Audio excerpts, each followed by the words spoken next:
성탄절을 맞이해서 성탄 축하 예배를 드리기 위해서 오신 여러분들, 정말 여러분의 삶과 마음 속에 예수님의 평강과 그리고 예수님의 기쁨이 또 내년 1년 동안, 여러분의 평생 동안 넘쳐 흐르기를 축복합니다. 저는 시골 아주 깡촌에서 살았어요. 농촌에서 살아가지고, 농촌은 뭐 재미있는 게 없어요. 놀이터 같은 것은 교과서에나 나오는 단어지 구경도 못했어요. 놀이터가 도대체 뭔가. 우리는 그냥 동네 앞에 있는 논이 놀이터인데, 놀이터가 뭔가 한번 가봤으면 좋겠다, 그런 생각을 가지고 어린 시절을 지냈어요. 그런데 재미있는 게 별로 없는데 꼭 설레이면서 기다려지는 게 크리스마스였어요. 크리스마스. 그것도 크리스마스 당일보다는 크리스마스를 연습하기 위해서 주일학교 예배 시간에 부장 집사님이 언제부터 크리스마스 연습한다. 그러면 이제 저녁에는 교회 가는 거예요. 학교 갔다 와서 교회 가서 뭐 성가도 연습하고 율동도 연습하고 이렇게 연습하면서 크리스마스를 기다렸어요. 근데 크리스마스가 되면 온 교회가 기뻐했어요. 교회에서는 시루떡을 했어요. 시루떡. 여러분 시루떡 아시세요? 스팀으로 쌀가루 쪄가지고 만든 시루떡. 설날에나 먹는 시루떡. 그걸 크리스마스 날이면은 꼭 했어요. 근데 그것도 잘 나눠줘야 돼. 우리 동네에 우리 외할머니가 같이 사셨는데 굉장히 어렵게 사죠. 그래가지고 크리스마스 날 교회 가면 항상 잔치를 하잖아요. 그래서 크리스마스 날 처음으로 교회를 가봤어요. 근데 그 시루떡을 나눠주는데, 아니 집사 가정들은 전부 시루떡이 이렇게 둥그렇잖아요. 시루가 잘라놓으면 반달되어지는 떡들이 좀 나와요. 근데 하필이면 우리 할머니한테 반달되는 떡이 걸렸네. 그래가지고 시험 들었어요. 니놈들도 똑같다. 그래가지고 그때부터 교회를 안 다녔어요. 교회 왔다가 교회 안 갔어요. 그리고 우리 할머니가 외아들이 있었는데 그 외아들이 교통사고로 죽었어요. 그전에는 4월 초파일 되면 촛불을 밝혔는데, 그렇게 밝혔던 외아들이 죽으니까 저한테 그래요. 내가 이제는 겁나는 것이 없다. 그러면서 교회로 나오셨어요. 시루떡 하나 잘못 나눠줘가지고 그렇게 늦게까지 교회를 안 다니다가 아들 잃고 교회를 나오죠. 그러니까 크리스마스는 온 동네가 다 알아요. 교회에서 잔치를 하는구나, 이렇게 생각을 하죠. 우리 어렸을 때에 학용품은 주로 크리스마스 선물로 학용품을 나눴어요. 상품을 줘요. 결석 안 하면은 꼭 상품 줘요. 30cm 자도 주고, 책받침 노트 쓸 때에 받침대도 주고, 막 이런 상품들을 주게 되어 있어요. 그래서 성탄절이 얼마나 기다리고, 성탄절은 기쁘고 잔치집이었어요. 그런데 오늘날은 어떻습니까, 여러분? 옛날에는 성탄절이 되면 평소 때 안 나오던 사람들이 성탄절에 다 나와요. 근데 요즘은 평소 때 나오는 사람들도 성탄절 예배를 가볍게 여겨요. 별로 그렇게 심각하게 생각하지 않는 것 같아요. 여러분들은 얼마나 성탄의 기쁨을 가지고 오늘 아침 참여하고 계십니까? 오늘 제목이 성탄절을 얼마나 기뻐하십니까? 제목인데, 얼마나 기쁜 마음으로 오늘 성탄 예배를 드리고 있습니까? 얼마나 예수님의 탄생을 기뻐하십니까? 저는 좀 금년에는 다른 해보다 많이 우울하더라고요. 내 속에서 이러면 안 되는데 하면서 교회를 나갈 때가 많아요. 크리스마스 추리하러 왔다가 이러면 안 되는데 하고 그냥 갈 때가 많아요. 그래서 좀 추리는 금년도는 좀 다른 걸로 좀 해볼까 이렇게 생각을 했는데 별로 그렇게 막 마음에 막 기쁨이 내 자신부터 없는 거예요. 그래서 이건 아니다. 이건 아니다. 얼마나 많은 그 마음과 그 생각을 했는지 몰라요. 성탄절에 대한 감격들이 교회들마다 성도들마다 많지 않습니다. 성도들이 성탄절이 중요한 날인 것은 알아요. 그런데 정말 기쁘냐? 진짜 성탄절 기쁘냐? 그렇지 않은 것 같아요. 성탄절을 기뻐하고 감사하고 성탄절을 맞이하면서 가슴 벅찬 설렘이 크리스찬들에게 많지 않은 것 같아요. 마치 우리나라 광복절처럼 말이죠. 광복절 얼마나 귀한 날입니까? 광복절 얼마나 중요한 날입니까? 얼마나 우리에게 감격적인 날입니까? 그런데 그 광복절 행사장에 참여하는 사람들보다는 광복절이니까 쉬자. 광복절이니까 놀러 가자. 광복절이니까 오늘은 노는 날로 생각하는 거죠. 성탄절도 그렇게 생각되어 가고 있는 것 같아요.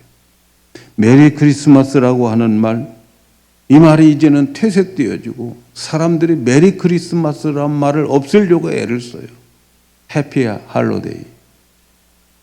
메리 크리스마스인데 해피 할로데이 이렇게 말하면서 크리스마스의 의미를 희석시키고 있어요.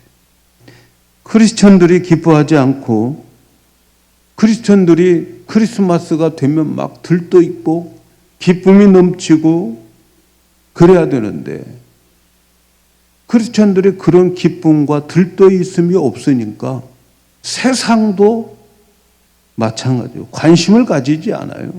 관심 가지지 않아요. 제가 말씀드렸죠. 크리스마스 장식 항상 이것만 하니까 올해는 좀 새로운 것이 없을까? 몇 군데 돌아다녀 봤어요.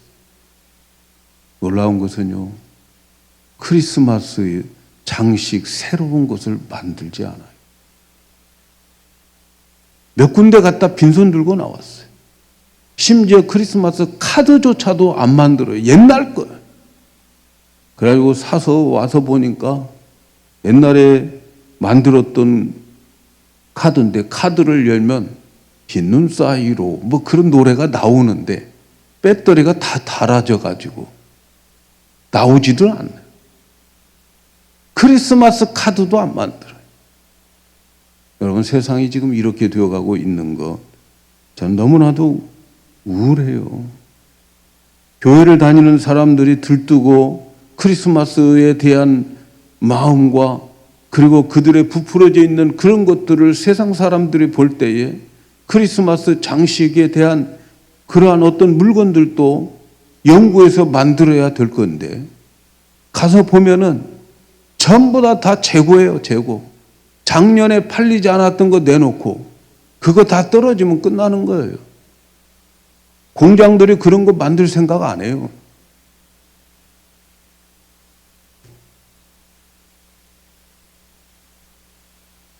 오늘날 교회의 분위기를 보면 성탄절의 중요성은 다 알고 있어요. 그런데 정말 성탄절이 기쁘냐? 성탄절이 즐겁냐? 예수님이 태어나는 날이 정말 기쁜가? 여러분은 예수님이 태어나는 날 오늘 얼마나 들떠 있습니까? 얼마나 기뻐하고 있습니까? 오늘 말씀을 보면 예수님이 오실 때 맨 처음에 알려주는 자들이 있었는데 들에서 양을 치는 목자들에게 바로 알려지는 내용이 오늘 우리가 읽은 내용이에요. 예수님이 태어나는 시대의 목자들, 그때 시대의 사회의 하층 계급에 있는 사람, 양을 치는 사람들 중에 자기 양도 있지만 남의 양을 치는 사람들도 많아요. 양친다라고 생각하면 벌써 그 직업이 천대받는 그런 시대의 직업이죠. 그 시대의 직업이었어요. 자기 양도 아니고 다른 사람의 양을 치는 사람들, 천대받는 사람들에게 맨 처음에 예수님의 탄생을 그들에게 알려요.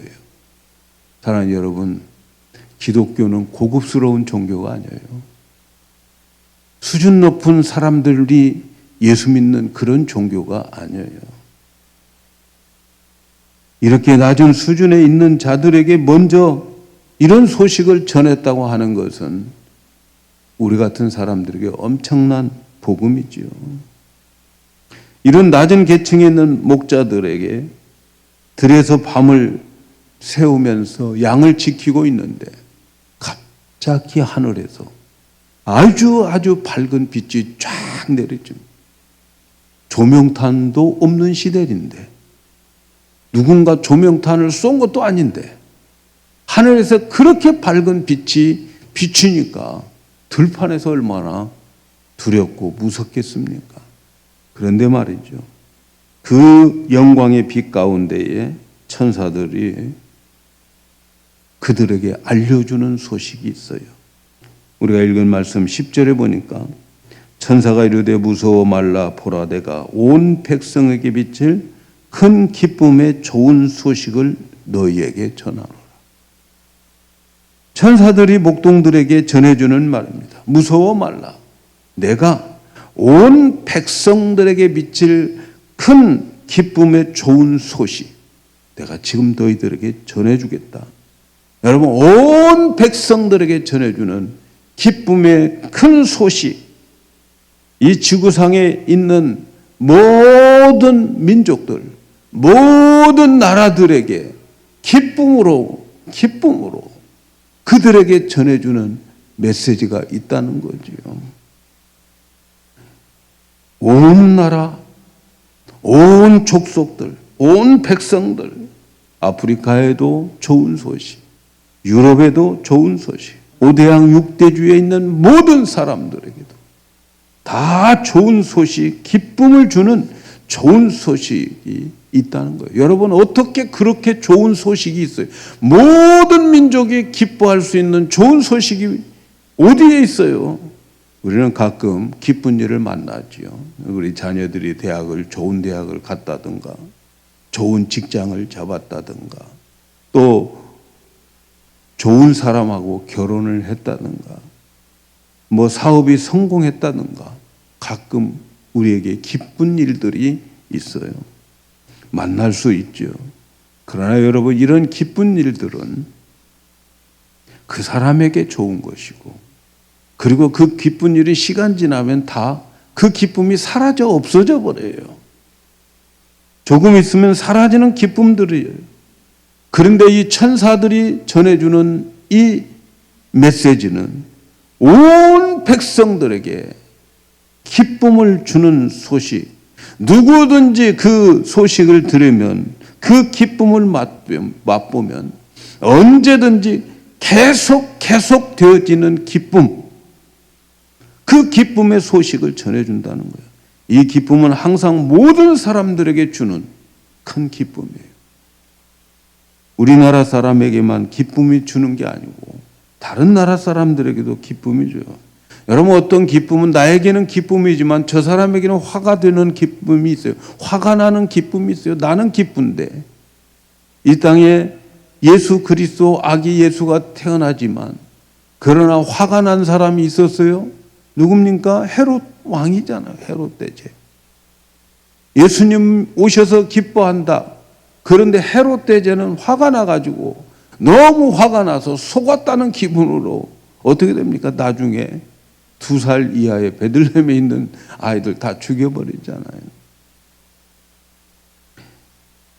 대한민국에 일어나는 일 중에서 일본의 압제에 있을 때에 얼마나 우리나라 사람들이, 우리 선조들이 고생을 많이 했습니까? 서러움과 핍박을 받으면서 살았어요. 지금 해방된 지 수십 년이 지났어도 우리나라 사람들은 우리나라는 대한민국 사람 그렇게 말하면서도 일본 사람에 대해서는 일본 사람이라고 말하지 않고 일본 놈이라고 말해요. 지금도. 그렇죠?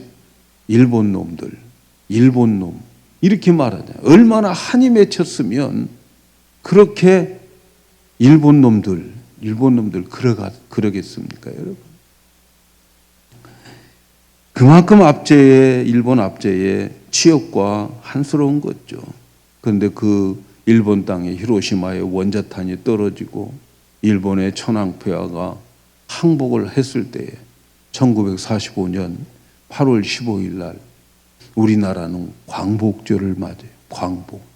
일본 압제에서 이제는 독립을 하게 되고 풀어나게 되고 그때 사람들마다 자기 집에 숨겨놨던 태극기를 다 끄집어내서 그 태극기 흔들면서 거리로 다 나와서 대한독립 만세 부르면서 얼마나 이 나라가 기뻐했습니까? 우리나라의 해방의 그 기쁨은 말도 표현할 수가 없었을 거예요. 그런데 말이죠. 우리나라는 기뻐요. 그런데 배 아프고 속이 쓰린 사람들 있잖아요. 일본 사람들은 기뻐하지 않아요. 그들은 속이 아프고 배가 아파요. 또 주위에 있는 사람들은 우리만큼 기뻐합니까? 기뻐하지 않아요. 아, 저 나라가 왜 저래? 독립되었나 보지. 일본에서 이제는 해방되었나 보지. 그 정도예요. 그 정도.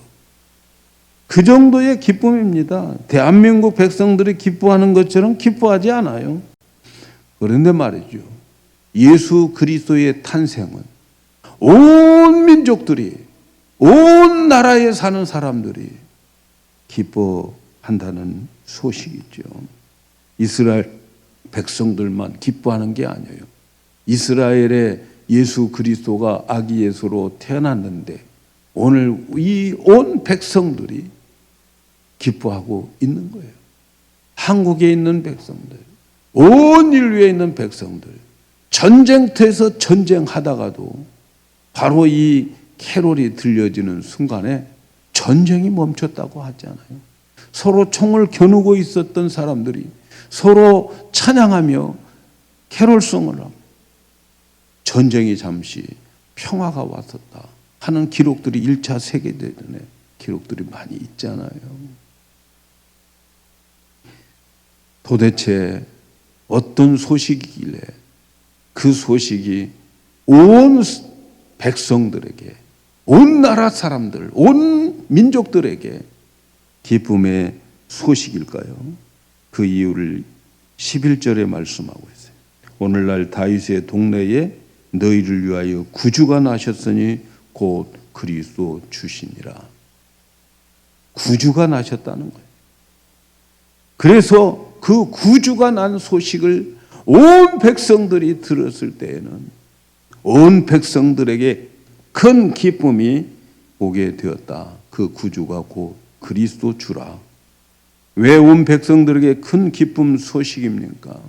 우리는 구원해 주실 분이 태어났기 때문이라는 거예요. 구주, 구원해 주실 주님이 태어나셨다는 거죠. 어디에서 우리를 구원해 주셨는가?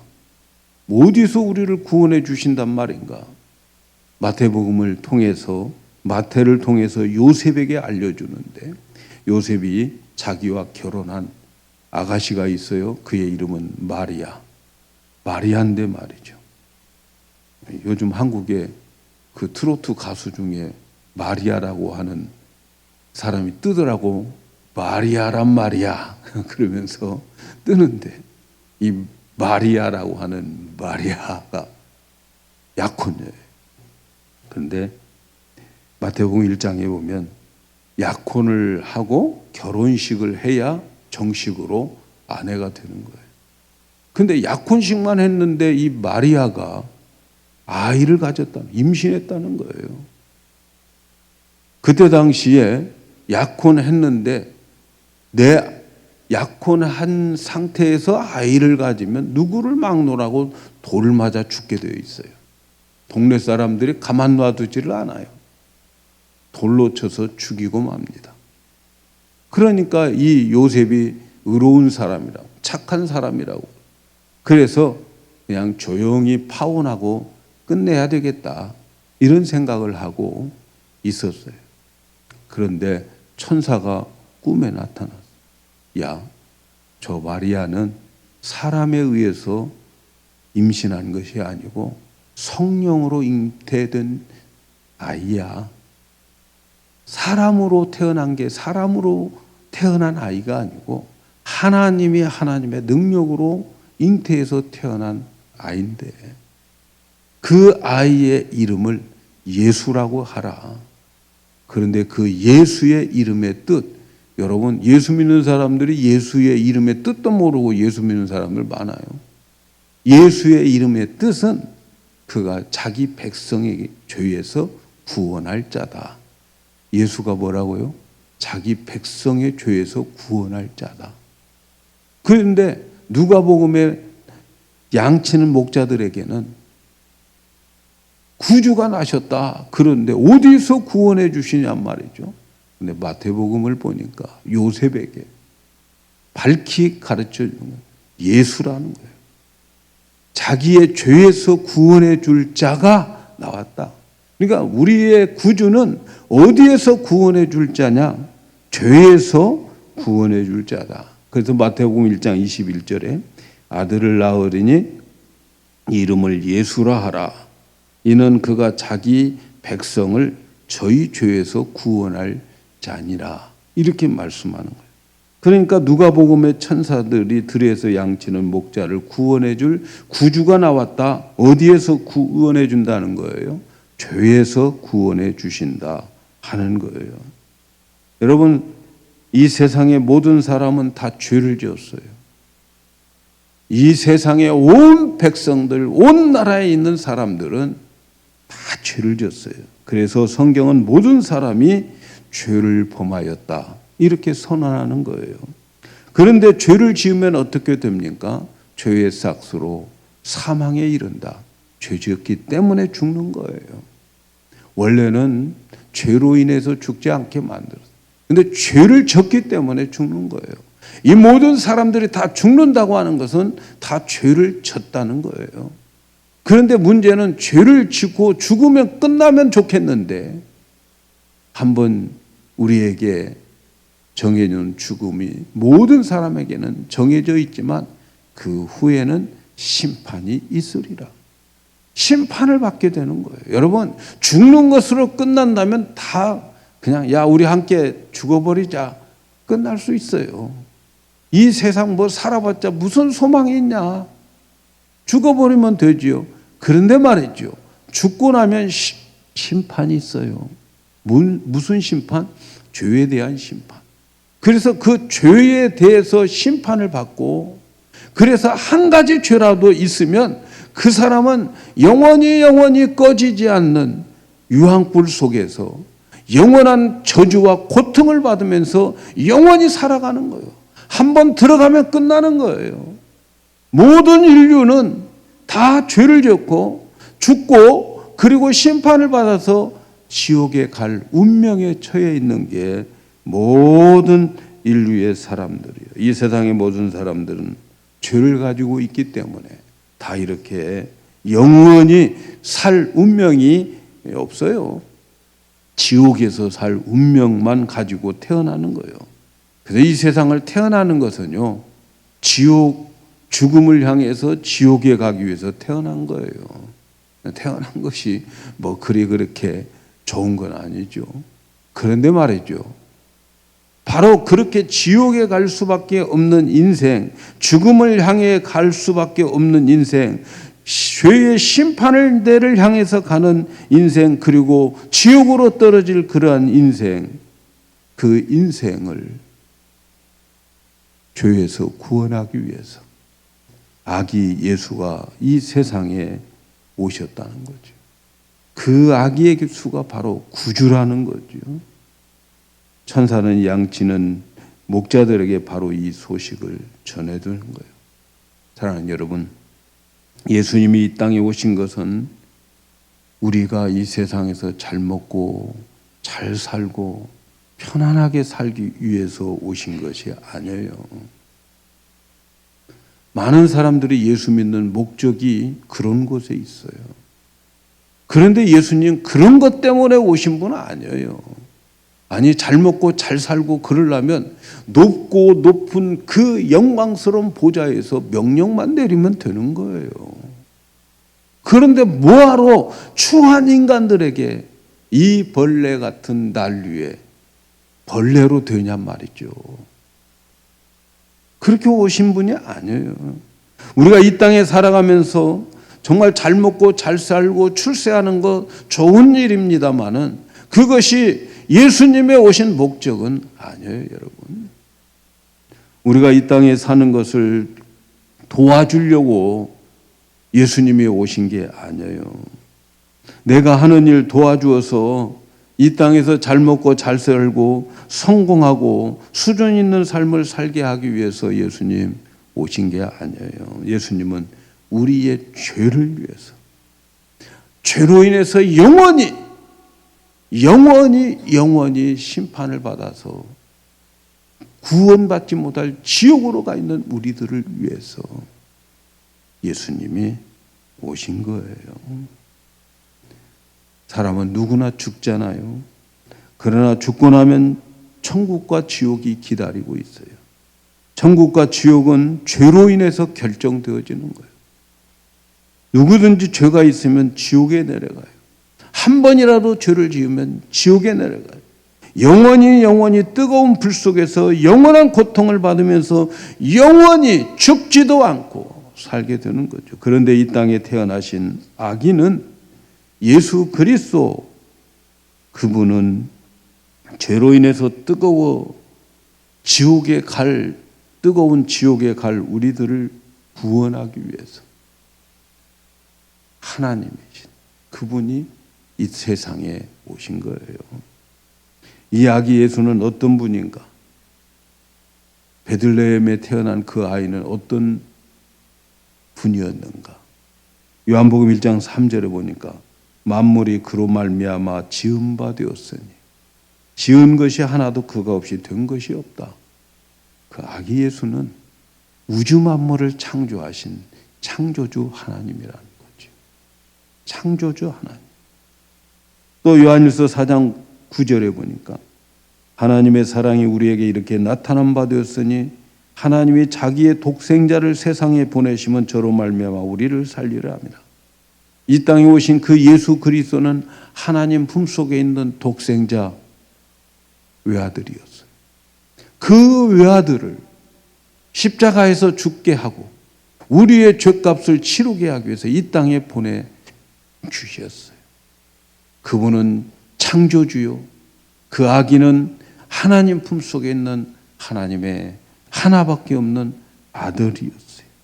또 빌립보서 2장 6절에 보니까 그는 근본 하나님의 본체시나 하나님과 동등됨을 취할 것으로 여기지 않았다. 그 아기는 하나님의 본체예요. 하나님 자신이었다는 거예요.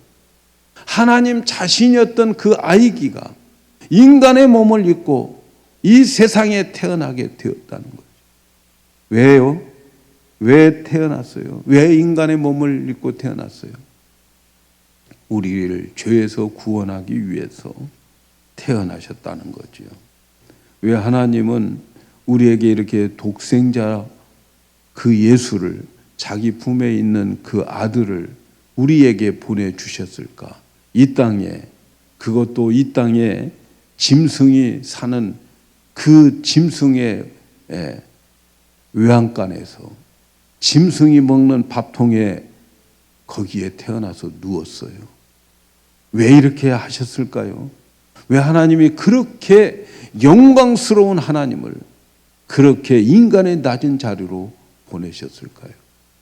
여러분이 잘 알고 있는 말씀, 요한복음 3장 16절에 있는 말씀, 하나님이 세상을 이처럼 사랑하사 독생자를 주셨으니 이는 저를 믿는 자마다 어떻게 하기 위해서 멸망치 않고 영생을 얻게 하려 합니다. 하나님께서 그 아들을 우리에게 주신 것은 하나님께서 세상을 이처럼 사랑하사 하나님이 우리를 사랑했기 때문에 그 아들을 우리에게 보내주셨다는 거예요. 하나님이 이 땅에 독생자 예수를 주셔서 우리의 죄를 위하여 십자가에 못 박게 하심으로 영광을 예수님은 돌리셨어요. 오심으로 인해서, 십자가에서 죽으심으로 인하여서 하나님께 영광을 돌렸다. 영광이라고 하는 말은 하나님의 하나님됨을 드러내는 것이 영광인 거예요. 우리 교회 이름이 영광교회잖아요. 하나님의 하나님됨을 우리들을 통해서 드러내는 거죠. 예수 그리스도를 통해서 하나님의 하나님됨을 드러내는데 어떻게 드러냈어요? 하나님께서 사랑이신데 예수 그리스도께서 십자가에서 죽으심으로 인하여서 내 아들을 너희들을 위해서 십자가에 죽게 했다. 내가 이만큼 너희들을 사랑한다. 그래서 예수 그리스도를 통해서 하나님의 사랑을 드러내게 되는 거예요. 그것을 영광을 나타냈다. 이렇게 말씀하는 거죠. 영광을 드러냈어요. 그래서 예수 그리스도는 하나님께 영광을 드러냈고 십자가에서 죽어서 우리의 죄값을 치름으로 인해서 하나님과 우리의 사이에 원수였던, 죄 때문에 원수였던 우리를 평화로운 관계로 만들어 주었어요. 그래서 오늘 말씀에 보면 하늘에서는 영광이고 땅에서는 평화를 얻게 되는 거예요. 이제 우리와 하나님과의 관계는 평화로운 관계가 되는 거예요. 아들과 아버지의 관계가 되는, 누구든 예수를 영접하면 아버지와 아들의 관계로, 평화로운 관계로 되어지게 되어 있어요. 누구 때문에? 예수님 때문에. 사랑하는 여러분, 우리 인간에게 있어서 가장 두려운 것은 그래서 뭡니까? 죄예요. 죄. 우리가 이 세상에 살아가면서 실패하고 또 이 세상에 살아가면서 뭐 가난하게 살고 그런 건 중요한 게 아니에요. 하나님 앞에 가장 중요한 것은 죄입니다. 죄. 죄의 문제예요. 죄의 문제. 우리가 말로 지은 죄, 생각으로 지은 죄, 속으로 지은 죄, 행동으로 지은 죄, 이 모든 죄들이 하나님과 원수가 되게 하는 거죠. 아담의 피를 받고 태어난 우리 인간들은 타락한 인간들이기 때문에 아담의 죄의 뿌리가 우리에게 남아있고 우리의 피에 죄의 뿌리가 있어요. 그걸 원죄라고 그래요. 그래서 아이들이 처음 태어났을 때는 순진하게 보죠. 천사같이 보이죠. 잘하면 자꾸 어때요? 그들의 입에서 죄가 드러나게 되는 거예요. 그들의 삶에서 죄가 드러나게 되는 거지요. 죄 때문에 우리 인간은 죽게 되고 심판을 받고 지옥에 가는 거죠. 이런 나를 위해서, 구원해 주기 위해서 정말 하나님이신 예수 그리스도가 인간의 몸을 입고 아기 예수로 태어났는데 그것도 태어날 곳이 없어서 마구간에서 마구의 구유에 태어나신 거죠. 예수 그리스도의 출생은 한마디로 말하면 평화입니다. 평화. 여러분, 하나님과 사람 사이의 평화, 사람과 사람 사이의 평화, 이 평화를 누리셔야 돼요. 예수 그리스도 때문에. 혹시 아직도 여러분의 마음속에 누군가와 불편한 관계가 있고 누군가와 여러분의 마음에 편하지 않는 게 있고 그렇다면 이번 성탄절을 맞이해서 평화를 찾기를 바라겠어요. 어젯밤 부부싸움 했으면 오늘 크리스마스 날 평화를 찾기를 바라요. 네. 아멘을 안 하신 거 보니까 싸움한 사람은 없는 것 같네. 네. 이 평화는 내가 얼마나 큰 죄인가를 알면 알수록 그 평화가 넘칩니다. 내 자신이 얼마나 형편없는 존재인가를 알면 알수록 그 기쁨과 평강이 넘치는 거죠. 천사들은 양치는 목자들에게 온 백성들에게 미칠 큰 기쁨의 소식을 전한다고 하는데, 성탄을 맞이하면서 여러분의 마음속에는 얼만큼 기쁨이 있습니까? 솔직히. 왜 우리들에게 성탄의 기쁨을 누리지 못할까요? 왜 우리들에게 성탄의 기쁨들이 사라지고 있을까요? 왜 나에게는 그 어렸을 때의 설레임이 없을까?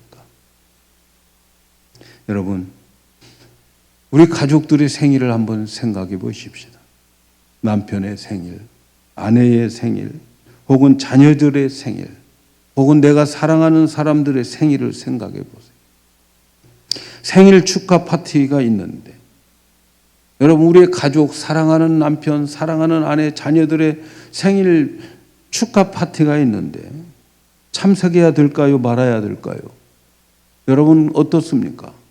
여러분의 사랑하는 사람들의 생일 파티를 열어놓고 준비해놓고 초청을 받았다면 참석해야 될까요? 말아야 될까요? 아마도 우리 가족들의 생일, 사랑하는 사람들의 생일이 언젠가를 기억하려고 애를 쓰고, 안 잊어버리려고 애를 쓰고, 또 생일이 다가오면 어떤 생일 선물을 할까 고민하면서 생일 선물도 준비하고, 그리고 파티에 가는 거죠. 가지요? 안 가는 분 없죠. 거의 다 갈 거예요. 특별한 사정이 아니면 가게 될 겁니다. 왜 그렇게 가는 거죠? 그렇게 가는 이유가 뭐예요? 그 사람과 나와의 친밀성 때문에 그래요. 친밀한 관계가 성립되어져 있기 때문에 내가 그 사람의 생일을 찾아주고, 그 사람에게 좋은 거 선물하면 선물할수록 더 나에게 기쁨이 넘쳐요. 좋은 선물 해주면 더 기쁜 거예요. 왜 그럴까요? 그 이유가 뭘까요? 그 사람과의 친밀한 관계, 그 사람을 사랑하기 때문에 그러는 거 아니겠어요, 여러분? 그 사람 사랑하니까 내가 그렇게 생일 챙겨주고 선물해주고 그러는 거 아닙니까? 사랑하는 여러분, 왜 성탄의 기쁨이 없죠? 왜 성탄이 우리에게 설레이지 않죠? 왜 생일 축하에는 참여하지 않죠? 예수님 생일에 참석하는데 왜 망설여질까요? 이번 성탄주일 내가 참여해 마라. 피곤한데 쉬어. 더 급한 거 있는데 가. 여러분 어떻게 생각합니까? 그게 무슨 의미예요? 주님과 관계가 친밀하지 않다는 의미 아닐까요, 여러분? 주님을 더 사랑하고 주님을 더 깊이 사랑하지 않는다는 이유, 아니 주님을 사랑했는데 사랑이 식었다는 그런 뜻이 아닐까요? 예수를 믿기는 하는데 친밀한 관계는 아니구나 라는 거 아닙니까, 여러분? 어떻습니까? 사랑하는 여러분, 얼마나 성탄의 기쁨을 누리고 계십니까? 성탄절 축하 예배는 이 기쁨을 하나님께 드리는 예배인 거예요. 아기 예수 오심으로 인해서 나에게 주어지는 그 감격, 그 기쁨, 그것을 하나님께 드리는 예배입니다. 그 기쁨의 크기는 예수님과 얼마나 친밀한 관계를 맺고 살아가느냐, 거기에 달려 있어요. 얼마나 예수님을 사랑하고 얼마나 하나님을 사랑하느냐에 달려 있어요. 성탄의 기쁨을 누리는 만큼 예수님과 친밀한 관계에 있다는 거 여러분 기억하셔야 돼요.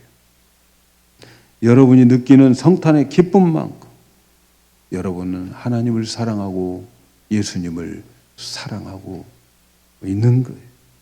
이번 성탄을 맞이해서 예수님과 나, 하나님과 나와의 친밀한 관계를 점검해 보면 좋겠어요. 점검하는 시간을 가지시면 좋겠어요. 오늘 여러분의 성탄 예배를 참여하는 그 기쁨만큼 여러분은 하나님을 사랑하는 거예요. 여러분은 예수님을 사랑하는 거죠.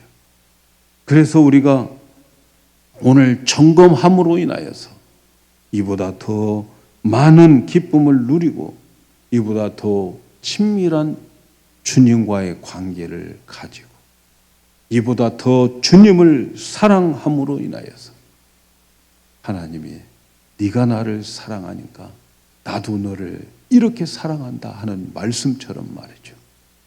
이제 내년에는 더욱 여러분은 하나님과 더 깊은 관계, 예수님과 더 깊은 관계 속에서 내년에는 금년보다도 더 깊은, 더 큰 성탄의 기쁨을 맞이하는 우리 모두가 되기를 예수님의 이름으로 축복합니다.